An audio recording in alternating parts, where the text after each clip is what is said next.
5 نمازیں ہر مسلمان کے لیے اہتمام کے ساتھ، عظمت کے ساتھ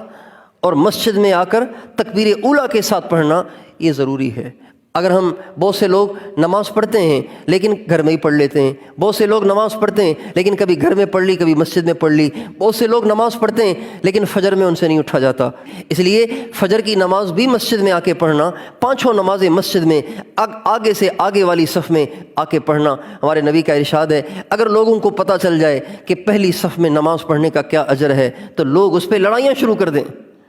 لوگ اس پہ قرآن اندازیاں شروع کر دیں، اتنا بڑا اجر ہے پہلی صف کی نماز کا۔ اور ہمارے نبی کا ارشاد ہے میرا دل کرتا ہے کہ کچھ جوانوں سے کہوں کہ لکڑیاں کٹھی کرو اور ان لوگوں کے گھروں کو آگ لگا دوں جو مسجدوں کے ہوتے ہوئے گھروں میں نمازیں پڑھ رہے ہیں، ان کے گھروں کو آگ لگا دوں۔ رحمت للعالمین اتنے جذبے میں آئے ہوئے ہیں، اتنے جوش میں آئے ہوئے ہیں کہ ان لوگوں کے گھروں کو آگ لگانے کے لیے تیار بیٹھے ہیں جو لوگ مسجدوں میں نہیں آتے۔ تو بتائیے بھائی، ہم مسلمان ہیں، مسجدوں کی اذانوں کی آوازیں ہمارے کانوں میں پڑیں، پھر بھی ہم گھروں میں بیٹھے رہیں، اپنے کاروباروں میں پھنسے رہیں، کمپیوٹر پہ لگے رہیں، لیپ ٹاپ پہ بیٹھے رہیں، یہ کتنی بڑی سستی اور کتنی بڑی غفلت اور کتنی بڑی اللہ کے بلاوے کی بے ادبی ہے۔ تو اس لیے نمازوں کا اہتمام کرنا، 5 نمازیں پابندی کے ساتھ مسجد میں پڑھنا، خود بھی پڑھنا، اپنے سارے گھر کو نمازی بنانا۔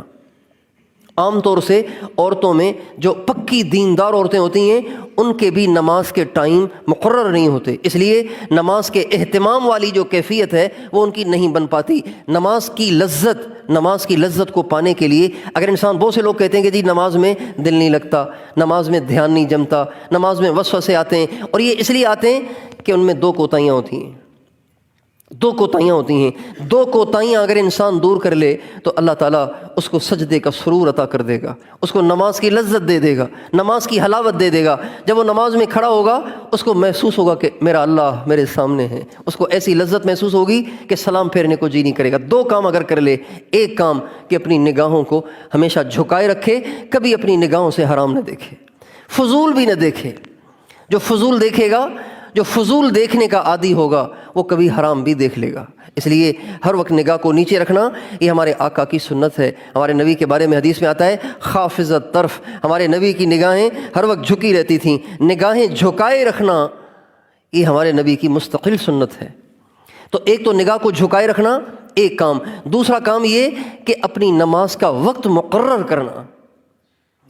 جو مقرر وقت پر اپنے کام ادھورے چھوڑ کر نماز کی طرف آئے گا اس کو نماز کی اللہ تعالیٰ حقیقت عطا فرمائیں گے۔ یہ نماز کے لیے قربانی بنے گی، کسی چیز کے لیے قربانی کریں گے تو اس چیز کی حقیقت حاصل ہوتی ہے۔ نماز کے لیے قربانی کریں گے، ہمارے یہاں کیا ہوتا ہے، دکاندار کہتا ہے بس یہ گاہک آئے ہوئے ہیں ذرا ان کو فارغ کر لوں پھر آخری رکعت میں شریک ہو جاؤں گا، اتحیات میں شریک ہو جاؤں گا،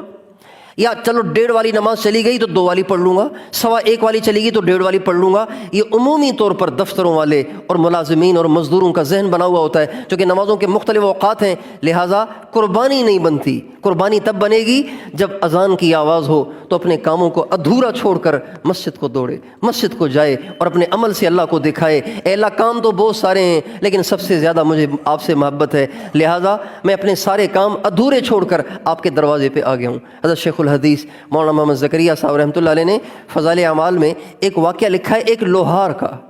لوہا